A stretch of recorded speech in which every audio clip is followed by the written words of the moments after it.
Non solo scaricamento referti e prenotazione di esami e visite specialistiche, da oggi è possibile anche pagare le prestazioni mediche attraverso il web. Una procedura semplice che è stata attivata per la prima volta in Veneto e tra le prime realtà in Italia nell'ULSS 17.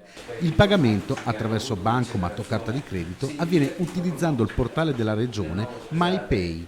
Il servizio è facile ed è già stato sperimentato anche nei pagamenti dei bolli auto, dove sono state registrate 45.000 transazioni, ha detto il vicepresidente della regione Gianluca Forcolino. La signora Maria deve essere in grado di prenotare le proprie visite, pagare le proprie prestazioni sanitarie specialistiche, i propri ticket da casa comodamente e soprattutto mettendola nelle condizioni di non avere degli oneri accessori, quindi oneri finanziari sul tema appunto del pagamento. Questa è una sfida con la quale appunto ci accingiamo ad affrontare il mercato italiano. La procedura è semplice, basta andare sul sito internet dell'ULSS 17, entrare nell'area pagamenti online e seguire le istruzioni riportando dati anagrafici e codici delle prestazioni. Una procedura che consente di eliminare le attese agli sportelli, permettendo di pagare in qualsiasi momento della giornata. Andando verso la dematerializzazione, cioè le ricette digitali, le prescrizioni digitali, le prescrizioni delle visite